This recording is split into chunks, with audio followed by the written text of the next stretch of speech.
Good news good news good news. ಕರ್ನಾಟಕದ ಎಲ್ಲ ರೈತರಿಗೆ ಗುಡ್ ನ್ಯೂಸ್. ಕರ್ನಾಟಕ ರಾಜ್ಯದ ಕಂದಾಯ ಸಚಿವರಾದ ಕೃಷ್ಣ ಬೈರೇಗೌಡ ಅವರು ರಾಜ್ಯದ ಎಲ್ಲ ರೈತರಿಗೂ ಭರ್ಜರಿ ಗುಡ್ ನ್ಯೂಸ್ ನೀಡಿದ್ದಾರೆ. ಇನ್ಮುಂದೆ ಯಾವುದೇ ಖಾತೆ ಬದಲಾವಣೆಗೆ ಗ್ರಾಮ ಲೆಕ್ಕಾಧಿಕಾರಿ ಬಳಿ ಅಂದರೆ ತಲಾಟಿ ಬಳಿ ಹೋಗುವ ಅಗತ್ಯವಿಲ್ಲ. ಇನ್ಮುಂದೆ ತಾನಾಗಿಯೇ ಮ್ಯೂಟೇಷನ್ ಆಗಲಿದೆ. ರಾಜ್ಯದಲ್ಲಿ ಸ್ವಯಂ ಚಾಲಿತ ಮ್ಯೂಟೇಷನ್ ವ್ಯವಸ್ಥೆ ಜಾರಿಗೆ ತರಲಾಗಿದ್ದು, ಯಾವುದೇ ಅಧಿಕಾರಿಗೆ ಹೋಗಿ ಯಾವುದೇ ಲಂಚ ಕೊಡುವ ಅಗತ್ಯ ಇಲ್ಲ. ಇನ್ಮುಂದೆ ಯಾವುದೇ ಜಮೀನಿನ ಆಸ್ತಿ ಮಾರಾಟ ಅಥವಾ ಖರೀದಿ ಬಳಿಕ ಮ್ಯೂಟೇಷನ್ಗಾಗಿ ಕಚೇರಿಗಳಿಂದ ಕಚೇರಿಗಳಿಗೆ ಇನ್ಮುಂದೆ ಅಲೆಯಬೇಕಾಗಿಲ್ಲ. ಹಾಗೂ ಯಾವುದೇ ಅಧಿಕಾರಿಗಳಿಗೆ ಯಾವುದೇ ರೀತಿಯಾಗಿ ಹಣ ನೀಡುವ ಅಗತ್ಯವಿಲ್ಲ. ರಾಜ್ಯದಲ್ಲಿ ಇನ್ಮುಂದೆ ನೋಂದಣಿ ವ್ಯವಸ್ಥೆಯು, ಅದರಲ್ಲೂ ಮುಖ್ಯವಾಗಿ ಮ್ಯೂಟೇಷನ್ ವ್ಯವಸ್ಥೆಗೆ ಸ್ವಯಂ ಚಾಲಿತ ಮ್ಯೂಟೇಷನ್ ವ್ಯವಸ್ಥೆ ಜಾರಿಗೆ ತರಲಾಗಿದ್ದು, ಯಾವುದೇ ಆಫೀಸ್ ಸುತ್ತುವ ಅಗತ್ಯವಿಲ್ಲ. ಬನ್ನಿ, ನೀವು ಕೂಡ ನಿಮ್ಮ ಜಮೀನಿನ ಹಕ್ಕು ಬದಲಾವಣೆ ಅಥವಾ ಪಹಣಿ ಬದಲಾವಣೆ, ತಂದೆ ಅಥವಾ ತಾತ ಮುತ್ತಾತರ ಹೆಸರಿನಲ್ಲಿರುವ ಜಮೀನು ನಿಮ್ಮ ಹೆಸರಿಗೆ ವರ್ಗಾವಣೆ ಮಾಡಿಕೊಂಡಿದ್ರೆ ಅಥವಾ ಯಾವುದೇ ಹೊಸ ಆಸ್ತಿ ಖರೀದಿ ಮಾಡಿದ್ದರೆ ನಿಮ್ಮ ಹೆಸರಿಗೆ ಮಾಡಿಕೊಳ್ಳಲು ಮ್ಯೂಟೇಷನ್ಗಾಗಿ ಅರ್ಜಿ ಸಲ್ಲಿಸಿದ್ರೆ ಅಥವಾ ನೋಂದಣಿ ಬಳಿಕ ಮ್ಯೂಟೇಷನ್ಗಾಗಿ ಕಾದು ಕುಳಿತಿದ್ರೆ ಅಥವಾ ಸ್ವಂತ ಜಮೀನು ಇದ್ದರೆ, ನಿಮ್ಮ ಹೆಸರಿನಲ್ಲಿ ಸ್ವಂತ ಪಹಣಿ ಇದ್ದರೆ ತಪ್ಪದೆ ಈ ವಿಡಿಯೋಗೆ ಈಗಲೇ ಒಂದು ಲೈಕ್ ಮಾಡಿ. ಬನ್ನಿ, ಇಷ್ಟಕ್ಕೂ ಸ್ವಯಂ ಚಾಲಿತ ಮ್ಯೂಟೇಷನ್ ವ್ಯವಸ್ಥೆ ಹಾಗೂ ನೋಂದಣಿ ವ್ಯವಸ್ಥೆಯಲ್ಲಿ ರಾಜ್ಯದ ಕಂದಾಯ ಸಚಿವ ಕೃಷ್ಣ ಬೈರೇಗೌಡ ಅವರು ಮಾಡಿರುವ ದೊಡ್ಡ ಬದಲಾವಣೆಗಳಾದರೂ ಏನು ಎನ್ನುವ ಬಗ್ಗೆ ಕಂಪ್ಲೀಟ್ ಆಗಿ ತಿಳಿದುಕೊಳ್ಳಲು ವಿಡಿಯೋವನ್ನು ತಪ್ಪದೆ ಕೊನೆವರೆಗೂ ನೋಡಿ. ಡಿಜಿಟಲ್ ಭೂ ದಾಖಲೆಗಳ ನಿರ್ವಹಣೆಯಲ್ಲಿ ರಾಜ್ಯವು ಮುಂಚೂಣಿಯಲ್ಲಿದ್ದು, ಭೂಮಿ ತಂತ್ರಾಂಶದ ಯಶಸ್ಸಿನ ಬಳಿಕ ಕಂದಾಯ ಇಲಾಖೆಯು ಈಗ ಮತ್ತೊಂದು ಐತಿಹಾಸಿಕ ಮೈಲುಗಲ್ಲು ಸಾಧಿಸಿದೆ. ಸಾರ್ವಜನಿಕರ ಅನುಕೂಲಕ್ಕಾಗಿ ರಾಜ್ಯ ಸರ್ಕಾರವು ಆಸ್ತಿಯ ಸ್ವಯಂ ಚಾಲಿತ ಮ್ಯೂಟೇಷನ್ ವ್ಯವಸ್ಥೆಗೆ ಚಾಲನೆ ನೀಡಿದೆ. ಸಾರ್ವಜನಿಕರು ತಮ್ಮ ಆಸ್ತಿಯ ಖಾತೆ ಬದಲಾವಣೆಗಾಗಿ ಸರ್ಕಾರಿ ಕಚೇರಿಗಳಿಗೆ ಅಲೆಯುವುದನ್ನು ತಪ್ಪಿಸಿ ಭ್ರಷ್ಟಾಚಾರ ಮುಕ್ತ ಹಾಗೂ ಪಾರದರ್ಶಕ ಆಡಳಿತವನ್ನು ಮನೆ ಬಾಗಿಲಿಗೆ ತಲುಪಿಸುವ ಸರ್ಕಾರದ ಮಹತ್ವಾಕಾಂಕ್ಷೆಯ ಯೋಜನೆ ಇದಾಗಿದೆ. ಈ ಹೊಸ ವ್ಯವಸ್ಥೆಯನ್ನು ಕಂದಾಯ ಇಲಾಖೆಯ ಇತಿಹಾಸದಲ್ಲೇ ಅತ್ಯಂತ ದೊಡ್ಡ ಸುಧಾರಣೆ ಎಂದು ಪರಿಗಣಿಸಲಾಗಿದೆ. ಈ ಹಿಂದೆ ಭೂ ದಾಖಲೆಗಳ ನಿರ್ವಹಣೆ ಶಾನುಭೋಗರ ಕೈಯಲ್ಲಿತ್ತು. ತದನಂತರ ಅದು ಗ್ರಾಮ ಲೆಕ್ಕಿಗರು ಮತ್ತು ಕಂದಾಯ ನಿರೀಕ್ಷಕರ ವ್ಯಾಪ್ತಿಗೆ ಬಂದಿತ್ತು. ಭೂಮಿ ತಂತ್ರಾಂಶ ಜಾರಿಗೆ ಬಂದ ಬಳಿಕ ಇಡೀ ಪ್ರಕ್ರಿಯೆ ಡಿಜಿಟಲೀಕರಣಗೊಂಡಿದ್ದರೂ ಮ್ಯೂಟೇಷನ್ ಅನುಮೋದನೆಗಾಗಿ ಕಂದಾಯ ನಿರೀಕ್ಷಕರು ಕಚೇರಿಗೆ ಬಂದು ಡಿಜಿಟಲ್ ಸಹಿ ಮಾಡುವುದು ಕಡ್ಡಾಯವಾಗಿತ್ತು. ಇದರಿಂದಾಗಿ ಅಧಿಕಾರಿಗಳು ಕ್ಷೇತ್ರ ಕಾರ್ಯದಲ್ಲಿ ನಿರತರಾಗಿರುವಾಗ ಅಥವಾ ಕಚೇರಿಯಲ್ಲಿ ಲಭ್ಯವಿಲ್ಲದಿದ್ದಾಗ ಮ್ಯೂಟೇಷನ್ ಕಡತಗಳು ವಾರಗಟ್ಟಲೆ ಬಾಕಿ ಉಳಿಯುತ್ತಿದ್ದವು. ಇದೇ ವಿಳಂಬವನ್ನು ಬಂಡವಾಳ ಮಾಡಿಕೊಂಡ ಮಧ್ಯವರ್ತಿಗಳು ಸಾರ್ವಜನಿಕರನ್ನ ಶೋಷಿಸುತ್ತಿದ್ದರು. ಪಾರದರ್ಶಕತೆಯ ಕೊರತೆಯಿಂದಾಗಿ ಜನಸಾಮಾನ್ಯರು ಸಣ್ಣ ಕೆಲಸಕ್ಕೂ ಕಚೇರಿಗಳಿಗೆ 10 ಬಾರಿ ಅಲೆಯುವಂತಾಗಿತ್ತು. ಇದೀಗ ಸ್ವಯಂ ಚಾಲಿತ ಮ್ಯೂಟೇಷನ್ ಜಾರಿಯಿಂದಾಗಿ ಈ ಎಲ್ಲ ಸಮಸ್ಯೆಗಳಿಗೆ ಶಾಶ್ವತ ಮುಕ್ತಿ ಸಿಗುವ ನಿರೀಕ್ಷೆ ಇದೆ. ಸ್ವಯಂ ಚಾಲಿತ ಮ್ಯೂಟೇಷನ್ ತಾಂತ್ರಿಕ ಕಾರ್ಯವೈಖರಿ. ಈ ಹೊಸ ವ್ಯವಸ್ಥೆಯು ತಂತ್ರಜ್ಞಾನ ಹಾಗೂ ಕಾನೂನಿನ ಅದ್ಭುತ ಸಂಯೋಜನೆಯಾಗಿದೆ. ಕಂದಾಯ ಸಚಿವ ಕೃಷ್ಣ ಬೈರೇಗೌಡ ಅವರು ಮಂಗಳವಾರ ಈ ಸ್ವಯಂ ಚಾಲಿತ ಮ್ಯೂಟೇಷನ್ ಪ್ರಕ್ರಿಯೆಗೆ ಅಧಿಕೃತ ಚಾಲನೆ ನೀಡಿದರು.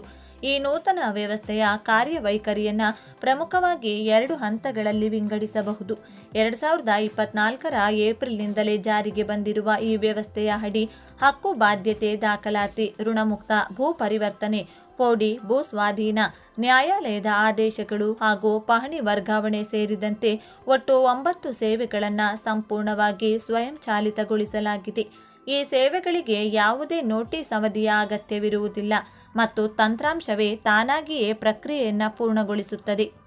ಆಸ್ತಿ ನೋಂದಣಿಯಾದ ಬಳಿಕ 7 ದಿನಗಳ ನೋಟಿಸ್ ಅವಧಿ ಇರುತ್ತದೆ.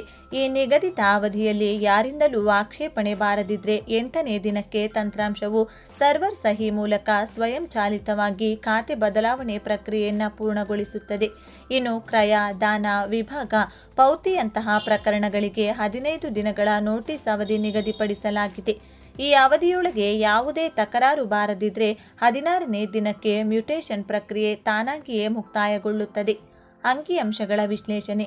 ಸ್ವಯಂ ಚಾಲಿತ ಮ್ಯೂಟೇಷನ್ ವ್ಯವಸ್ಥೆಗೆ ಚಾಲನೆ ನೀಡಿದ ಬಳಿಕ ಮಾತನಾಡಿದ ಕಂದಾಯ ಸಚಿವ ಕೃಷ್ಣ ಬೈರೇಗೌಡ, 2024ರ ಏಪ್ರಿಲ್ 1ರಿಂದ 2026ರ ಫೆಬ್ರವರಿ 20ರವರೆಗಿನ ಅವಧಿಯಲ್ಲಿ ಬರೋಬ್ಬರಿ 35,11,987 ಖಾತೆ ಬದಲಾವಣೆಗಳನ್ನು ಸ್ವಯಂ ಚಾಲಿತವಾಗಿ ಮಾಡಲಾಗಿದೆ.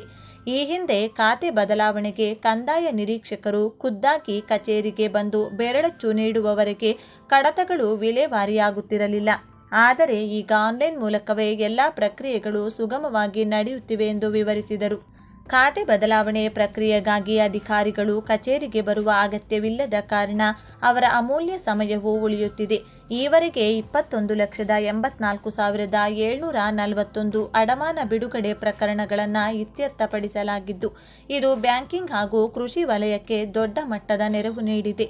ಅಲ್ಲದೆ 5,34,452 ಪ್ರಕರಣಗಳನ್ನು ಸಂಪೂರ್ಣ ಸ್ವಯಂಚಾಲಿತವಾಗಿ ವಿಲೇವಾರಿ ಮಾಡಲಾಗಿದೆ. ಇಲಾಖೆಗೆ ತಿಂಗಳಿಗೆ ಸರಾಸರಿ 2.47 ಲಕ್ಷ ಮ್ಯೂಟೇಷನ್ ಪ್ರಕರಣಗಳು ಬರುತ್ತಿದ್ದು, ಈ ಪೈಕಿ 1.75 ಲಕ್ಷ ಪ್ರಕರಣಗಳು ಯಾವುದೇ ಮಾನವ ಹಸ್ತಕ್ಷೇಪವಿಲ್ಲದೆ ಪೂರ್ಣಗೊಳ್ಳುತ್ತಿವೆ. ಒಟ್ಟಾರೆಯಾಗಿ 98% ಪ್ರಕರಣಗಳಲ್ಲಿ ಯಶಸ್ವಿಯಾಗಿ ಖಾತೆ ಬದಲಾವಣೆಯಾಗುತ್ತಿದೆ ಎಂದು ಸಚಿವರು ಅಂಕಿಅಂಶಗಳ ಸಮೇತ ಮಾಹಿತಿ ನೀಡಿದರು. ಆನ್ಲೈನ್ನಲ್ಲೇ ಆಕ್ಷೇಪಣೆ ಸಲ್ಲಿಕೆಗೆ ಅವಕಾಶ. ಸ್ವಯಂಚಾಲಿತ ವ್ಯವಸ್ಥೆಯು ಕೇವಲ ವೇಗ ಮಾತ್ರವಲ್ಲದೆ ಅತ್ಯಂತ ಪಾರದರ್ಶಕ ಹಾಗೂ ನ್ಯಾಯಯುತವಾಗಿದೆ. ನಿಗದಿತ ನೋಟಿಸ್ ಅವಧಿಯಲ್ಲಿ ಆಸ್ತಿ ಮಾಲೀಕರು ಅಥವಾ ಹಿತಾಸಕ್ತಿ ಹೊಂದಿರುವವರು ಆನ್ಲೈನ್ ಮೂಲಕವೇ ಆಕ್ಷೇಪಣೆ ಸಲ್ಲಿಸಲು ಅವಕಾಶ ಕಲ್ಪಿಸಲಾಗಿದೆ. ಒಮ್ಮೆ ತಕರಾರು ದಾಖಲಾದರೆ ಆ ಪ್ರಕರಣದ ಸ್ವಯಂಚಾಲಿತ ಪ್ರಕ್ರಿಯೆಯು ತಕ್ಷಣವೇ ಸ್ಥಗಿತಗೊಂಡು RCCM ತಂತ್ರಾಂಶಕ್ಕೆ ವರ್ಗಾವಣೆಯಾಗುತ್ತದೆ. ಅಲ್ಲಿ ತಹಶೀಲ್ದಾರ್ ಅವರು 60 ದಿನಗಳೊಳಗೆ ವಿಚಾರಣೆ ನಡೆಸಿ ಆದೇಶ ಹೊರಡಿಸಬೇಕಾಗುತ್ತದೆ. 35 ಲಕ್ಷಕ್ಕೂ ಅಧಿಕ ಪ್ರಕರಣಗಳ ಪೈಕಿ ಕೇವಲ 5,207 ಪ್ರಕರಣಗಳಲ್ಲಿ ಮಾತ್ರ ತಕರಾರು ದಾಖಲಾಗಿರುವುದು ಈ ಹೊಸ ವ್ಯವಸ್ಥೆಯ ವಿಶ್ವಾಸಾರ್ಹತೆಯನ್ನು ಸಾಬೀತುಪಡಿಸುತ್ತದೆ. ಅಲ್ಲದೆ ವ್ಯವಸ್ಥೆಯ ದುರುಪಯೋಗ ತಡೆಯಲು ಸರ್ಕಾರ ಕಟ್ಟುನಿಟ್ಟಿನ ಮುನ್ನೆಚ್ಚರಿಕಾ ಕ್ರಮಗಳನ್ನು ಕೈಗೊಂಡಿದೆ. ದಲಿತರ ಭೂಮಿ ವ್ಯವಸ್ಥೆಯಿಂದ ಹೊರಗೆ ಸರ್ಕಾರಿ ಜಮೀನುಗಳು, ನಿರ್ಬಂಧಿತ ಭೂಮಿಗಳು ಮತ್ತು ನ್ಯಾಯಾಲಯದ ತಡೆಯಾಜ್ಞೆ ಇರುವ ಭೂಮಿಗಳನ್ನು ಈ ಸ್ವಯಂಚಾಲಿತ ವ್ಯವಸ್ಥೆಯಿಂದ ಹೊರಗಿಡಲಾಗಿದೆ. ಇಂತಹ ಜಮೀನುಗಳ ಮ್ಯೂಟೇಷನ್ ಮಾಡಲು ಪ್ರಯತ್ನಿಸಿದರೆ ತಂತ್ರಾಂಶವೇ ಅದನ್ನು ನಿರ್ಬಂಧಿಸುತ್ತದೆ. ಪಹಣಿಗೆ ಆಧಾರ್ ಕಡ್ಡಾಯ. ಪಹಣಿಯೊಂದಿಗೆ ಆಧಾರ್ ಲಿಂಕ್ ಮಾಡುವುದು ಕಡ್ಡಾಯವಾಗಿದೆ. ಆಸ್ತಿಯಲ್ಲಿ ಯಾವುದೇ ಬದಲಾವಣೆಯಾದರೂ ತಕ್ಷಣವೇ ಮಾಲೀಕರ ಮೊಬೈಲ್ಗೆ SMS ರವಾನೆಯಾಗುತ್ತದೆ. ಇದು ಭೂಗಳ್ಳರು ಮತ್ತು ವಂಚನೆಯನ್ನು ತಡೆಯಲು ಇರುವ ಅತ್ಯಂತ ಪ್ರಬಲ ಅಸ್ತ್ರವಾಗಿದೆ ಎಂದು ಸಚಿವರು ಮಾಹಿತಿ ನೀಡಿದರು. ಸಮಯ ಮತ್ತು ಹಣದ ಉಳಿತಾಯ. ಈ ವ್ಯವಸ್ಥೆಯಿಂದಾಗಿ ರೈತರು ಹಾಗೂ ಸಾರ್ವಜನಿಕರು ಸಣ್ಣ ಪುಟ್ಟ ಕೆಲಸಗಳಿಗೂ ತಾಲೂಕು ಕಚೇರಿಗಳಿಗೆ ಅಲೆಯುವುದು ತಪ್ಪಲಿದ್ದು, ಮನೆಯಲ್ಲೇ ಕುಳಿತು ಮೊಬೈಲ್ ಮೂಲಕವೇ ಕೆಲಸ ಮಾಡಿಕೊಳ್ಳಬಹುದು. ಇತ್ತ ಮ್ಯೂಟೇಷನ್ಗೆ ಸಹಿ ಮಾಡುವುದಕ್ಕಾಗಿಯೇ ಕಂದಾಯ ನಿರೀಕ್ಷಕರು ಕಚೇರಿಗೆ ಬರುವ ಅಗತ್ಯವಿಲ್ಲದ ಕಾರಣ ಅವರ ಅಮೂಲ್ಯ ಸಮಯ ಉಳಿದು ಅದನ್ನು ಕ್ಷೇತ್ರ ಕಾರ್ಯಗಳಿಗೆ ವಿನಿಯೋಗಿಸಬಹುದು.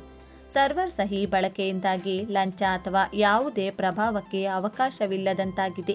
ಸಾರ್ವಜನಿಕರು ತಮಗೆ ಸಂಬಂಧಿಸಿದ ನೋಟಿಸ್ಗಳನ್ನು ಆನ್ಲೈನ್ನಲ್ಲೇ ವೀಕ್ಷಿಸಲು ಅವಕಾಶ ಕಲ್ಪಿಸಲಾಗಿದೆ.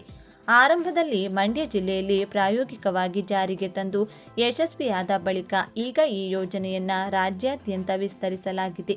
ಗ್ರಾಮೀಣ ಭಾಗದಲ್ಲಿ ಇನ್ನೂ ಡಿಜಿಟಲ್ ಸಾಕ್ಷರತೆಯ ಕೊರತೆ ಇರುವುದರಿಂದ ರೈತರಿಗೆ ಈ ನೂತನ ವ್ಯವಸ್ಥೆಯ ಬಗ್ಗೆ ಹೆಚ್ಚಿನ ಅರಿವು ಮೂಡಿಸುವ ಅಗತ್ಯವಿದೆ ಎಂದು ಸಚಿವ ಕೃಷ್ಣ ಬೈರೇಗೌಡ ಅವರು ವಿವರಿಸಿದರು.